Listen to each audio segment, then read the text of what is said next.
Hello there. Welcome back to Jedi Academy. I am Ben Kenobi, and my usual cohort is not with me today. Hopefully he's okay. He's in Florida. There's some weather stuff going on. Hopefully he's safe, but he'll be back next week. But in the meantime, I have my really good friend from my other YouTube channel, 50 Shades of Kenobi, Sith, whatever you want to call him. How you doing today, my man? I mean, I set a name specifically for what we're talking about, and you just made it disappear magically. So I don't know. So Let me get it back. Let me get it back. there we go. I got all dressed up for the. Wow, this thing is. I can see why you took it off. It hides half my body.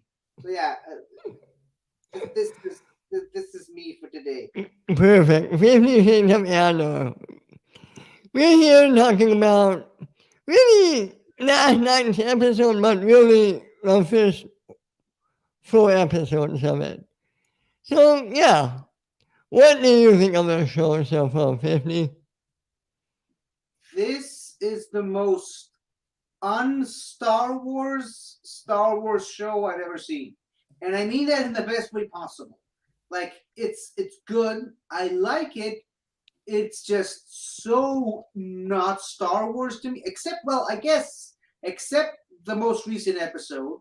But other than that, it just feels like so far out there. It feels like so, and I realize how stupid I'm sounding saying that, but it seems like so too sci-fi for Star Wars.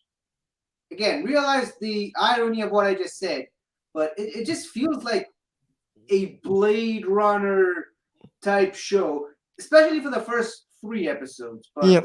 this new one, I mean, they definitely hammer home the point that yeah, this is definitely in the Star Wars world, and I'm all here for it. I like Well, my. we got some great Easter eggs in this Oh yeah, this episode last night. Easter egg Zilla.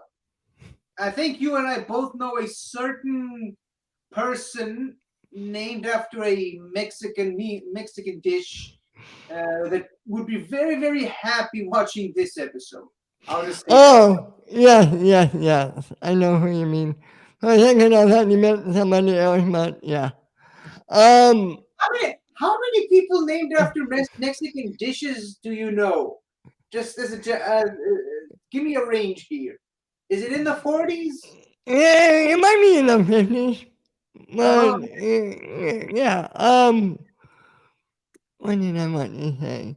And don't forget, we have a little Harry Potter Easter egg in the first 3 episodes. Oh, should I say cast member? yep. Harry Potter's aunt is Yeah, apparently in this show she's a good aunt. yeah, yeah. And he looks like he hasn't aged. It's magic. Illusion. Yeah, I didn't want to continue that line because I don't know if we're allowed to say some of the stuff that line implies on this show. Like what? It's an illusion. You know. Oh, yeah. Fuck it. It's my channel. It's an illusion. Fuck you. Yeah, you want to do that. Yeah, this is my channel. I'm the boss. So, yeah, we couldn't fucking cuss. You had sunglasses when you said that, but never mind. The moment's Oh, gone. So Andor. yeah. I mean, last night was great. You know who I really like is the guy who's in the MCU. I can't pronounce his name. Alan Skarsgård. Yeah, him. He's so good in this show, don't you think? I mean that's why I said it feels so sci-fi because he's also in Dune. It feels like he just brought his character Dune into this, and he just fits this universe like a glove, like a wardrobe changing glove, sort of. What are you looking at? Nothing. I got a text. Oh, okay. When I lost my train of thought. What was your favorite part of the episode last night? Probably the most of the Coruscant stuff. I mean, I love Coruscant. It's one of my favorite planets in this universe. I love that we finally get to see a live action version of the ISV. Yep. You hear about the ISV in books and comics and all this stuff, and when you finally see it fully realized, I mean, honestly, I was scouring that table for a certain character. If you know your ISBs, but yeah, it's great to finally actually see the Imperial Security Bureau in a Star Wars show. That's why I said this is. It feels like such a far cry from all the other Star Wars stuff that we got in recent years because it actually delves deep into all this stuff that was mostly reserved for books up until this point. And it's great to finally see that in live action. It's great. Not only books, video games. Did you see a certain uniform that was an Easter egg? Uh, I didn't see any particular one. I was watching Pacific Council. Apparently Snowcatcher's uniform was featured. Starkiller doesn't really have a uniform. I mean, unless you count one of his armors that he wears. Armor, not uniform. Yeah, I thought that armor in Stan Skarsgård's shop looked familiar. Just couldn't Yeah, place. the one with the headpiece. Yeah. Yeah, I didn't really use that armor much when I played those games. I basically just I might prefer to see Sam Witwer's face when I play that game, and I'm pretty sure that that costume was unlockable like at the very end, so didn't really bother with it too much. So that maybe that's why it didn't pop out to me as much. But But it was cool that they included it. yeah, it was a And really it, cool Easter egg. There's stuff in there that I'm definitely gonna have to look for maybe Star Wars Explained video because you bet your ass that Alex Damon's gonna overanalyze every single frame of that shot. I definitely saw something that, again, he will probably know this better than me, but I saw something that could potentially be a hint towards the Order Espectu. But again, I'm not the Star Wars expert. He is, so maybe that's just my brain thinking too far ahead. maybe it's a good thing that the showdown is ending because there would be some deep cut questions based on some of those Easter eggs. Oh yeah, absolutely. But you know what? I think the Star Wars players would have loved to answer questions based on all this stuff. True. I mean, the one question I always go back to is that damn parking ticket question. Who the fuck knows that? Ace, apparently. Ace knows that. Even Alex Damon said he didn't know that. Do you believe that? Do you honestly believe that? No. I mean, I don't think Alex Damon is a liar. For No. that. Okay, fair point. So, what did you, going back to the first 3 episodes real quick, what did you think about the flashbacks to Cassian's childhood? I think this is now the third, uh, fourth Star Wars show in a row that uses flashbacks, and I'm all here for it. I love it. I love flashbacks when used correctly. Could be a very, very effective storytelling tool. Some of the flashbacks from Book of Boba Fett were some of my favorite parts about that show. I didn't care much for a lot of the present day stuff. I just loved all the flashback stuff. I wish the whole show was just the him with the Tuscans stuff. That was great. But my one of the things I didn't like about the flashbacks though is that you couldn't understand what anyone was saying. right? They didn't even have subtitles. Oh yeah, that, but I know people who like that because they like having different languages in part of this universe You or can't have galaxy. languages. It's still kind of important to know what the characters are saying, right? Yeah, I mean, maybe it was a really important dialogue. You're kind of losing out on some lore and character building stuff when you have that. Maybe they will come back to it. That's possible. Again, it feels like I was watching a show that I had no idea what was happening, other than just okay, Cassian has a sister, and they went to find the crashed spaceship, and the guy shot everyone, and then they took Cassian away. And other than that, nada. Didn't understand a single word. Do you think by the end of the season, do you think Cassian will find his sister? I mean, they put such a major emphasis on that. It'd be kind of stupid if he doesn't. At least not, maybe not by the end of this season, but at least at some point during the show. Because they did say that this show is going to last several seasons, right? I think either 2 or 3. Right. Yeah. Really? I've heard somewhere closer to 5 seasons. I never heard that. Maybe 5. Maybe I heard it from what I heard was wrong, but that's what I heard. But it does make sense though, because episode 1 they put a stamp on it. It takes place in 5 BBY, which is 5 years pre A New Hope. So there's plenty of time to develop stuff. I mean, it takes place around the same time as Star Wars Rebels does. But I think there's going to be a few time jumps in season 2.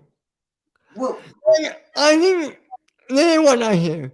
I hear the first 2 seasons are going to take place over 5 years. So the first season is going to be. but you gotta remember this: if it's gonna take 5 years for 2 seasons, it's 2 seasons and that's it. Because we kind of know Cassian doesn't even make it to the Battle of Yavin. So My point, yeah, that's my point. But let me ask you this. What do you think about the building of the rebellion and where the Empire is right now in the show? I mean, it pretty much makes sense in the universe. I mean, it really just it relates back to Rebels. It's more or less when, or rather, what state the rebellion or lack thereof, lack there is, because there wasn't much of a rebellion at that time. It ties into a lot of the Thrawn novels, the canon ones, that is. This is more or less the structure of the Galactic Empire was at this particular time. Again, I go back to that 5 BBY stuff. That's why it's so great that they actually gave us an actual timestamp for all this. This pretty much it tracks. It tracks with a lot of what we know about the universe during that time. Do you think we'll see Palpatine? Do you think we'll see Vader? Palpatine, I'd say, you know what? I'd say it's more likely that we will see Palpatine than Vader, because they seem to have much more of a focus on this being the Empire side of it, and the conflict between the Empire and the growing the spark of rebellion. So I would put more money on we see Palpatine, or sorry, the Emperor in a hologram type thing, because again, Vader's like the number one enforcer. You only send Vader in really serious situation. And again, going back to the whole Rebels thing, this predates his appearance on Rebels, but not by much. So we know that at least at some point during this time frame, he spent some time on Lothal hunting rebels and eventually leading to his legendary duel with Ahsoka. So we're not going to see much of Vader. If there was a time to see Vader, we would probably be right now before he goes off to Lothal. That's what I I'm think that, I think if we see him, it will be a quick cameo where he's with the Emperor and he's just standing by the Emperor as a bodyguard or something. Yeah, but the thing is, and I was going to bring up that point. We recently got the news that James Earl Jones officially retiring, stepping down from voicing Vader. Very interesting that they chose right now, very close to the premiere of Andor, to announce that news. So maybe he did. Maybe the reason they announced it now is because he already recorded lines for Vader in this season. It's a possibility, but you know, it's You know what? You know what? That's a damn good theory, man. That's a damn good theory. because the thing is, Disney is a marketing machine.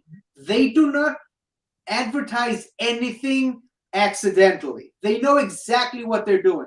So that's the only reason I think we're more likely to see. Definitely, I'm going to say Palpatine might be a guarantee, but because of that, I'm saying that we're likely to see Vader, if anything, in this season. Because again, because of the announcement and because it takes place right before he's off to Lothal and all that stuff in Star Wars Rebels. So, but Palpatine, if they're going multiple seasons, you're damn right we're going to see Palpatine at some point in the show.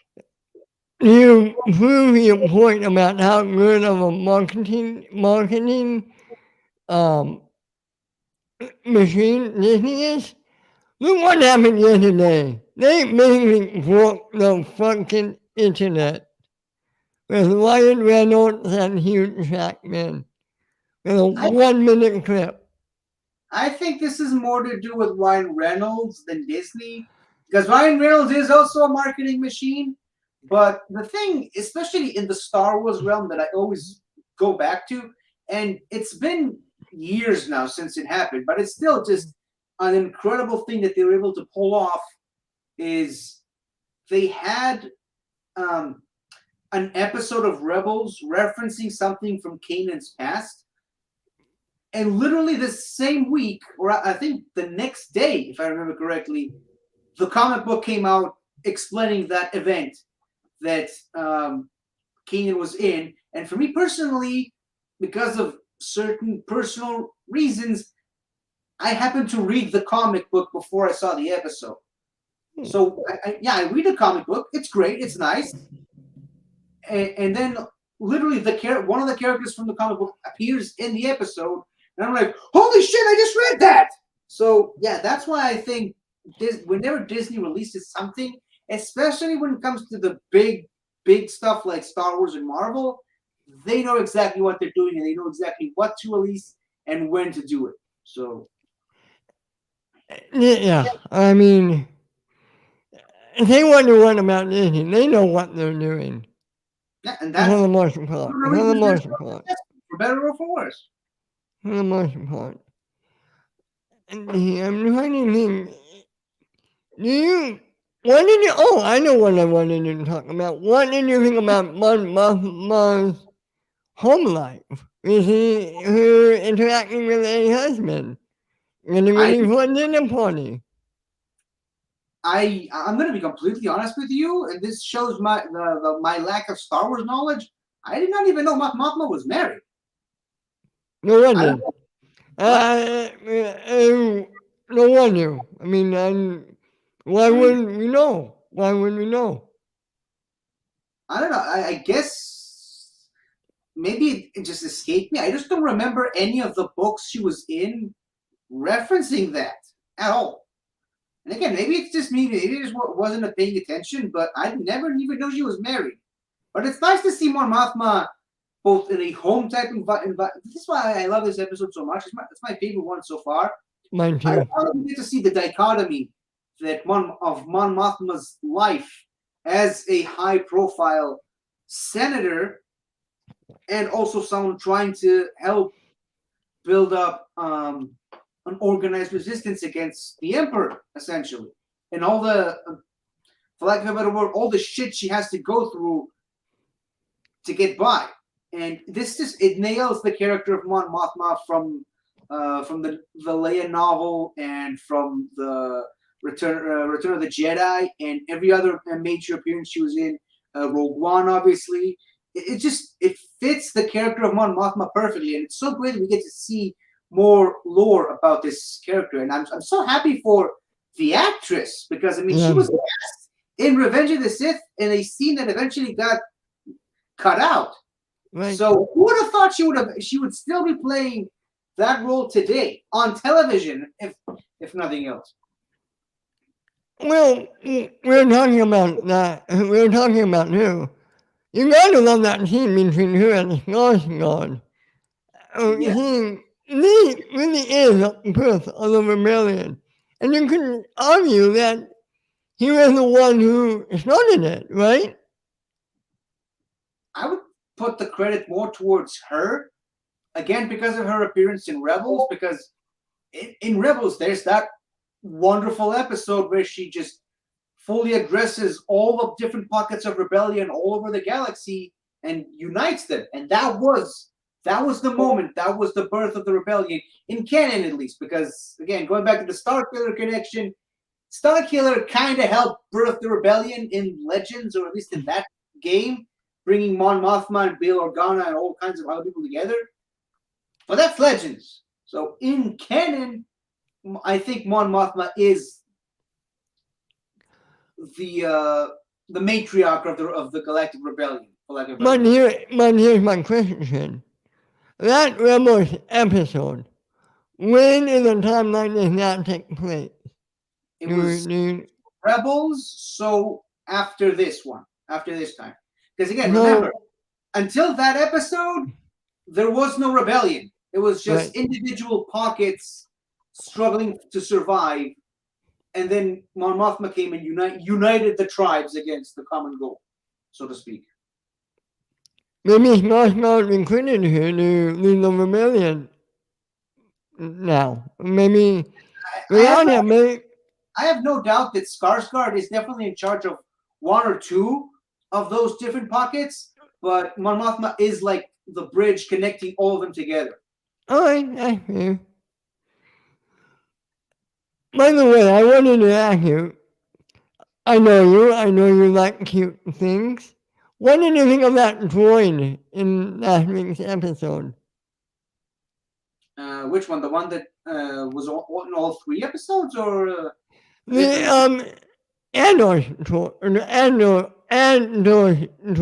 the one that lived with his mother, or his adopted mother. the one that lives with Harry Potter's aunt? Yeah. So yeah, it's very clear that this is another. Again, going back to the whole Disney thing, it's very clear that it's another attempt at Disney to sell toys, which they're totally in the right to do. Just saying, it's totally their prerogative, and they already got ahead of themselves, but not ahead of themselves. Sorry, they already got a head start. He's got a stammer. Sorry, he's got a stammer. So that automatically makes him likable in the immortal rule book of the internet. But yeah, I mean, again, it's another one of those attempts at making a cute droid. I mean, R2 did it, BB-8 did it, then Dio did it, Lola did it. Every time, K2SO obviously, 3PO. Every time they introduce a droid, they gotta give him that little quirk to make him likable. I mean, IG-11. So yeah, it's another obligatory attempt at selling toys. So far, I'm fine with him. I don't really have that much of an opinion about him. Too much. Let me honest here. Let's be honest. It's not only droids that they make cute. Look at Grogu, for God's sake. Yeah, true, but droids is another fact. I mean, again, every single major Star Wars project, and you can take that to the bank. Every major Star Wars project has a likable droid in it. We mentioned R2, 3PO, what's his face, Chopper. Right. Every single Star Wars project has to have a droid in it, even ones that have this adorable guy in him. So, well, that's not forget who kicked it off in 1977. Oh, 1977? Yeah. yeah, 77. Yeah, for a second I thought it was 78, but that's another French. Yeah. Sorry, I had the 70s on my brain lately. Anyway, R2D2 and C3PO. They are the OGs. They are the original ones. They are the Timon and Pumbaa of the Star Wars universe. And they're in this. I was ready for that. Yeah, no matter what it is, you find a way, huh? Yep. Well, what can I say except for Hakuna Matata? Yep. Kakuna Ratada. So I gotta ask you this: what was your favorite Easter egg of this episode? Because this was heavy Easter egg. Oh, it's easy. The Kyber Crystal. The Kyber Crystal Yeah. gave Cassian. Yeah. I mean, I literally had to watch that part, and I literally had to turn on the subtitles just to make sure I was getting everything right. He says it symbolizes the uprising against the Rakata invaders. At that moment, I was like, whoa, whoa, whoa, whoa, whoa, whoa, whoa, whoa, whoa, whoa, whoa, whoa, whoa, hold on, what? So yeah, I guess the Rakatans are canon now, apparently. Yep. And then you notice what color? It was blue. Classic blue, baby. Classic blue. Yeah, classic blue. That's my favorite lightsaber color. Mine too. Disagree, but that's my favorite Jedi Guardian, my favorite Jedi class. And if I were a Jedi, obviously they never accept me, but if I were a Jedi, I would love to be a Jedi Guardian with the blue lightsaber. Whenever I play a Star Wars game, I always pick the blue color as my. Let's not forget the very first lightsaber we saw on film was a blue one. Technically, it was whitish, but I mean that was. It was meant to be blue. It was meant to be blue. It was meant to be blue. It's not easy being blue. Wow. Yeah, I don't have a soundboard like you guys do, so I don't have any of these fancy effects. You should get on that. I know. Maybe one day. What else? So, how did you like the small minor addition to Cassian's backstory? He's trying to make himself sound tough. You know, I fought in Mimban, and I'm one of only 50 people to survive. And he's like, you were a cook. I know you. And this again, it goes back to the Stellan Skarsgård character. Like, this guy clearly knows everything there is to know about Cassian. Right. Which even makes it more like, who the hell is this guy? I want to know more about him. I want to know about I don't want to say villains, but the guards who dress in blue, kind of like the security people. Mike Kalinowski guy. Yeah. He looks so familiar. Maybe he reminds me of K.O. It's Mike Kalinowski, man. I'm telling you. That's Mike Kalinowski's body double. And I just love that. First of all, I want to know what happened to him, because clearly he got fired for all the shenanigans he pulled in the last couple of episodes. Yeah, he shows up back home, which I'm assuming it was Coruscant. They never really gave us a confirmation, but he shows up back home with his coat and his 2 suitcases. He rings the doorbell. I'm assuming that's his mother that answered. Yep. Just smacks him in the face. And I see that, and she smacks him in the face, and then she hugs him. And I watch that, I'm like, yep, mothers. That's totally a mother thing to do. And Yeah. then she hugs him, and they go into the apartment, and the suitcases are left outside. We didn't see him pick up the cases when they closed the door. You think close the door? I thought they left it open. No, they went inside and closed the door, and the suitcases are still standing there. Maybe, maybe they were in his. Maybe they were in somebody else's.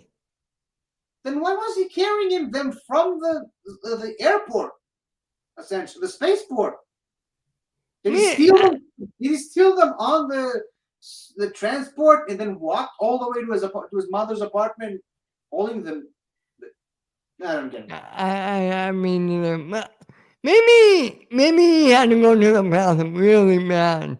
So he went inside, hugged his mom, closed her door, went to the bathroom, took a long. And then he went outside, and the suitcase were gone. Yeah, maybe. He would have been like, why? No!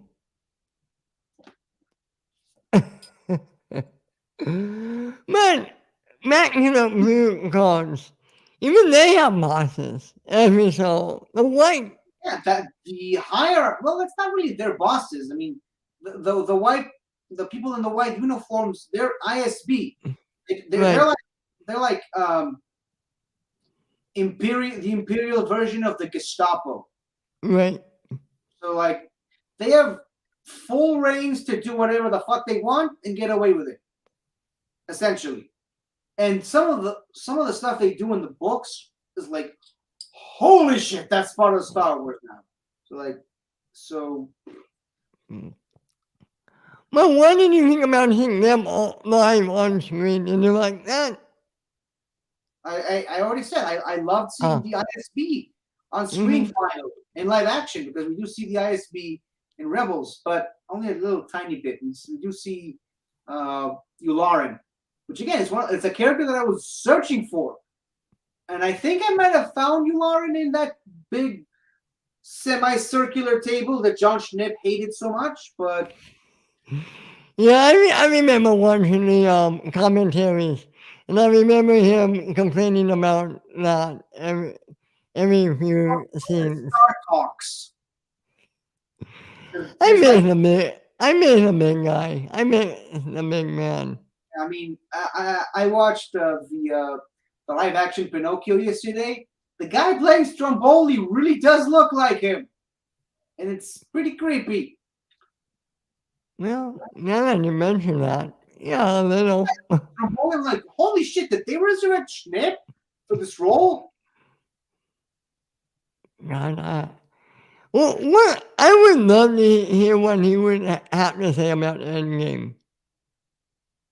Breaks my heart he didn't get to see that movie. Let's not talk about that. I mean, this makes me sad. Come on. Yeah, me too. I mean, I think throughout this show we talk more about other stuff than actually talking about Endor, who's the reason we brought him here. Right, my man, my man. No, this is the way our minds are wired. We always try to. Anyway, dude, you should be on the show every week.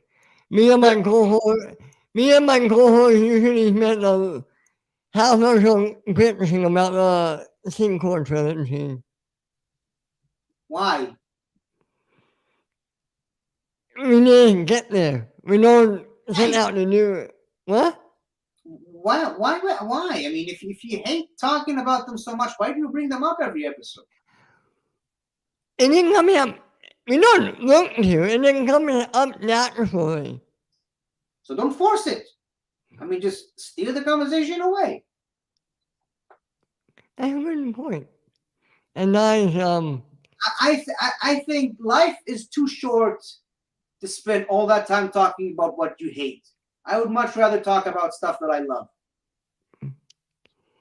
So, I mean, is there anything else you wanted to highlight about this great episode? Not much. I mean, Well, I we didn't really talk at all about the small pocket of rebellion that Cassian, sorry, I mean Clem, ended up joining throughout the episode. Let's talk about that. They're going on a mission, obviously. It's a mission to get money, right? Did I understand that right? The way I understand it, it was just to attack the garrison. Okay. I mean, I guess at this point, again, because they were small, isolated pockets without an actual organized rebellion like they were after season 2 of Rebels and all throughout the original trilogy, they didn't really have much of a goal other than just hurt the Empire any way they can. And this one episode more than anything else really did give me that feel of World War II and Yep. the partisans. Again, Saw Gerrera's group are literally called the partisans. So it just really gave me that feel, and the way that they have the sentry duty and the guy falls asleep on sentry duty, not something that I myself have not done on 1 or 3 occasions, so to just say. But it just made it feel realistic. It made it feel that's something that Star Wars does so well, consistently all the time. It makes the universe feel real, even though it's so to speak a long time ago in a galaxy far, far away. It feels close enough to our real world with that these little sudden moments. Again, we get to see Cassian shave in this Yep. episode. I noticed that. I noticed that. Most other TV shows and franchises wouldn't even waste time on that. And Nope. not to shift the conversation in a different direction again, but so I started a rewatch of Doctor Who recently, Really, you know what to say. and one of the many things I really, really appreciate about the old classic series episodes is that, again, they're really, really long, but they give the characters some time to be who they are, some time to breathe. We see the characters sitting down for a meal every once in a while. We see the characters each in their own different room. One is reading the newspaper, one is making a dress. We see the characters be characters, something we don't get enough of in the modern series. And this is basically what the show did for a lot of the characters in this show. I mean, we see them sitting down and eating while they're going over their plans for their campaign the other day, and I love the planning of the campaign. That they give it, they made a point to give everything to call everything by its name. The river has a name. The stone temple thing has a name. They give a name for the event that happens once every 3 years. The lore and world building is done so well in this show, and it really just helped develop the world of Star Wars so much better than, shall we say, some of the movies have done. Yeah, well, we don't need to get into that. What did I want to say? Well, it's National basically dropped at Clan off with this group. What did you think of that blonde-haired woman that basically took control of him? The woman, The blonde-haired woman.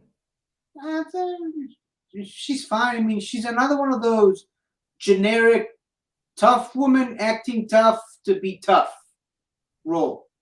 So I'm guessing we're going to learn more about her in the next few episodes. But for now, I'm kind of indifferent to her. She kind of reminded me of somebody. Is me or did she kind of look like Tinkerbell from Once Upon a Time? No, I didn't see that. Okay, maybe it's just So, me. this show, one of the things it really does well is that it has these actors that look like other people we recognize from other places, but we can't really put our finger on it. Like when that ISB officer shows up, at first I was like, "Holy shit, that's David Bradley!" And then I heard him speak, and I'm like, "Oh no, no, that's not him. That's not him." And I, the obvious elephant in the room, Mike Kalinowski, obviously talked about it. Right. I didn't think that when I saw that ISP officer, I was like, that looked like David Bradley, and I thought of you when I saw him. I was like, Well, I'm could it sorry that be? David Bradley makes you think of me, but No, I that mean that in a, I mean that in a good way, my man. I mean that in a I good know, way. I just took that in a bad direction. When I saw that woman, I for some reason she just reminded me of John Smith's girlfriend from the Family of Blood episodes. Hmm. But yeah, then I looked her up and I'm like, nope, she would have been 12 around Ooh. that time. So By the way, the Family of Blood episode is my favorite episode of Doctor Who. okay, cool. Yeah, just saying. It's a great Martha story. I don't think it's a great Doctor story, but whatever. Well, I thought it was a great for your show. But, um, yeah, they made a really good episode of it. I know I can't wait to see what comes next. Any predictions about the season overall? I mean, I like to take myself out of the prediction game because you say one thing and then literally the next episode something else happens that completely changes what you thought. And this goes for all shows, by the way, but it just completely changes everything the way you see a show. So I'm not gonna predict anything from now on for any show that I watch. I'm just gonna sit back and enjoy the ride. I don't want to get too attached to any ideas. If I do have some strong feelings about what I think is going to happen, I will voice them, but I try not to. A perfect example of that is what happened with She-Hulk last week. I did not see that. The last one I saw was the wedding episode. That was the last one. Oh, okay. Well, the episode before that ended with a certain image of a helmet, and everybody thought somebody was going to come. I mean, he was in the trailer. It's kind of obvious that he's going to show up eventually. Right. This was again, it's another attempt at another desperate attempt from that show to keep its audience by showing you, hey guys, we're gonna have Daredevil. Stay tuned. Don't skip the show. Don't give up on us yet. And that show just that Okay, show yeah. annoys me to no end. And I'm sorry to have to say that on a Star Wars show, but Hey, trust me, there's plenty of shows that annoy me that I can get into, I think. But that's not it. Yeah, I mean, I think that's really about it. I mean, is there anything else you want to talk about?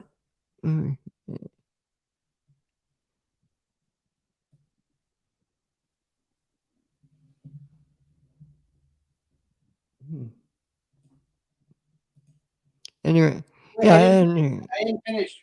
Can you put that back oh up? yeah. Well, but thank you. I disagree, but thank you. Respectfully disagree. Oh, yeah, I kinda in the same boat, I think. But You are on the same boat as me, or as the artist formerly known as Brother Loomis? um, maybe the same boat as you. Okay. I mean, I definitely find a lot of the Star Wars Disney Plus shows entertaining, but I mean, hey, to each his own. Yeah, I mean, let me ask you, what, before we wrap up, what is your favorite Star Wars show other than that? Favorite Star Wars show From Disney Plus. from Disney Plus? Yeah. That's The Mandalorian. I mean, come on.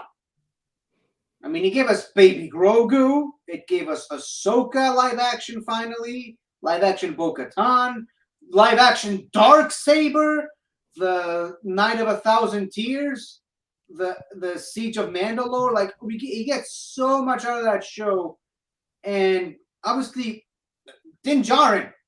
like, and IG-11. We get so much good and live action debut of what's his face, Timothy Oliphant's character, Cobb Vanth. No, that's a different show. But I mean, The Mandalorian is my favorite so far. Live action campaign. That I was gonna Oh bring wait, that no, up. that That's why I wanted to say something and then I stopped myself. So that's Book of Boba Fett. damn. But I mean, live action Luke before Book of Boba Fett got his hands on him. But yeah, we're talking Star Wars, Disney Plus, Mandalorian, Star Wars overall, Rebels. Like I have to say, I know I'm in the minority, man, but my favorite Star Wars Disney Plus show is Obi-Wan. For me, that hit everything I wanted it to and then some. And I that, love Obi-Wan too. I loved Obi-Wan, but I mean, it it it mostly gave us a character that we've already seen to death, figuratively, literally. So, I and mean, Mandalorian was mostly new stuff.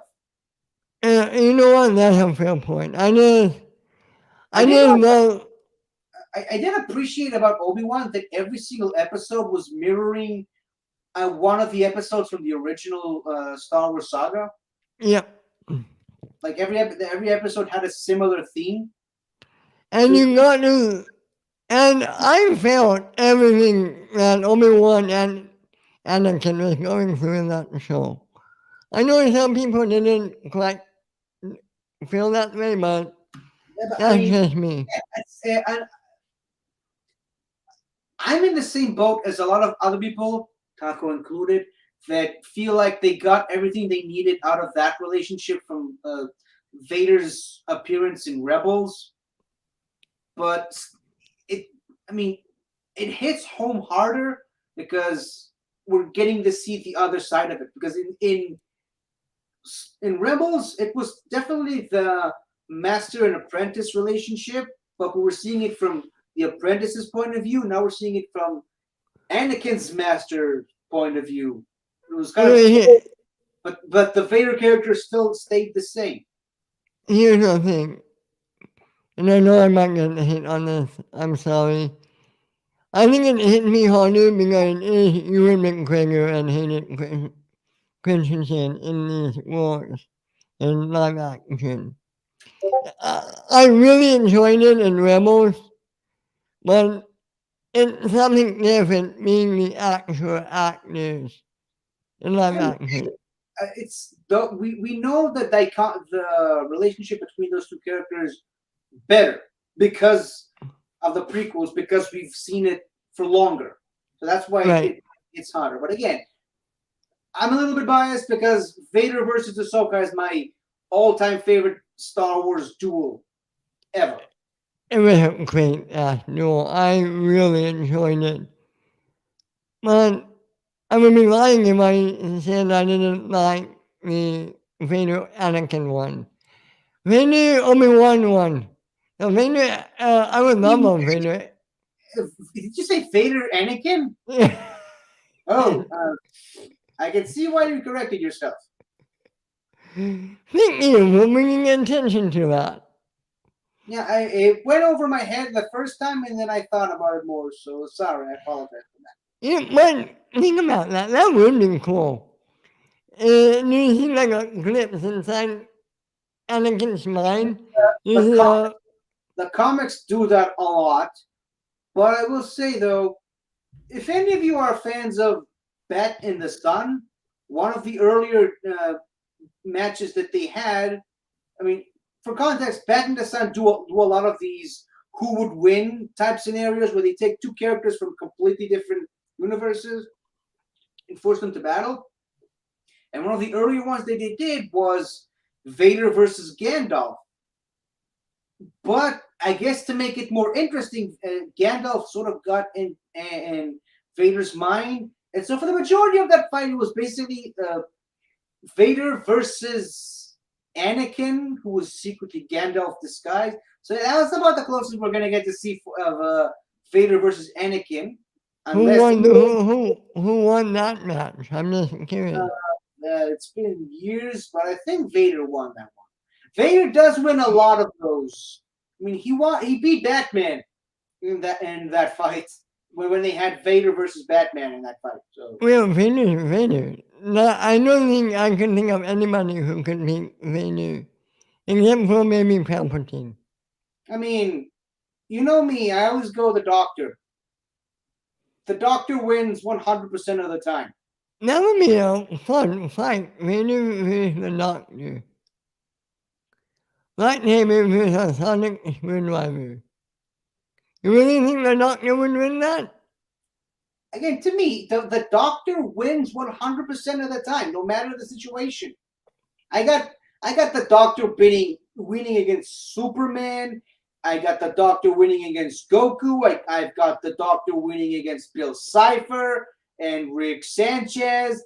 You name the character, the Doctor can eventually beat them. Eventually.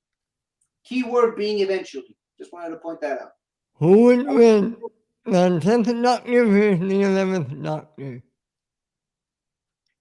That that depends. Do we bring it? Do we go the 10th Doctor from the Time Lord Victoria storyline, or the regular 10th Doctor? The regular 10th. Yeah, well, you see, it's another one of those cases of everything the 10th Doctor can do, the 11th Doctor's already done it. So it's the same with, like, whenever it's the Doctor versus the Valiard. Like, the Valiard's the Doctor's future, so the Doctor's gonna do something that even he wouldn't expect to be doing in order to win that one. Interesting. Yeah. And even then, even if you do go the Doctor versus the Valiard and the Valiard wins, he's still the Doctor. So the Doctor wins either way. True. I mean, okay, how about this? We'll wrap up really soon. Who would win, Vader or the Master? Hmm. That's really tough because part of the Master's shtick is that he uses underlings, and he very rarely does things on his own. He does do that, but very rarely. And Vader does everything on his own, so that is a tricky one. But I guess I think I'd give a slight, tiny edge to Vader. But again, it all depends which master. Because the first thing that came to my mind was the Anthony Ainley master for some reason. But I've been thinking the master that went up against Tennant. So that would Sims.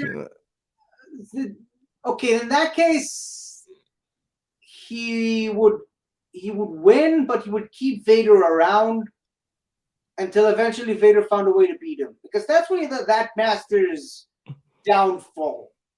That's really the downside of this guy. He wins and he maintains the win for a very long time until he doesn't. As opposed to some other masters. Look at that one Doctor Who finale. In the Mothra one. Which one is that again? The which one? The one with Mothra. The one where they turn the Doctor into like Gollum. I mean, I would say Yoda, but still. You know what I mean though, right?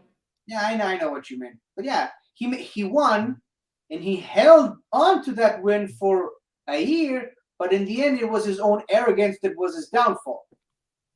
Right. In other words, his overconfidence was his weakness. To bring it back to Star Wars. Feeling you, anger, hate you. That's suffering. Yeah. Fear leads to anger. Anger leads to hate. Hate leads to suffering. And with that known, any final words for 50? Where can everyone find you, my man? You can find me with this guy over on the Northern Entertainment Group every Saturday on Northern Countdown, and also on the Northern Entertainment Group on every Monday on the greatest show in the galaxy, where I talk about the greatest show in the galaxy, Doctor Who. And this guy sometimes shows up, and we just had a 4-hour episode last week, I think. And yeah, you can also find me on my own YouTube channel where I do all kinds of other stuff, but mostly Doctor Who stuff. I've recently started a brand new series, Doctor Who Revisited, where I go through every single Doctor Who episode from 1963 all the way up to 2022 and review them. So that's going to take a minute. That's going to take a while. Yeah. Now, in each video, do you go through an episode or a season? An episode. Well, since we're talking classic series, a serial. But Wait. for all intents and purposes, an episode. That is going to take you a long time. I hope that goes well, my man. I hope I'm still alive by the time I finish it. You will be. You will be. Do or do not. There is no try. Anyway, you can find me right here on the Multivision Kingdom. Every Monday on Fellowship Kingdom. Every Tuesday on Kingdom Initiative. Every Wednesday on Jedi Academy. Every Friday on the Weekly Kingdom. Every Sunday on Kingdom Uncut.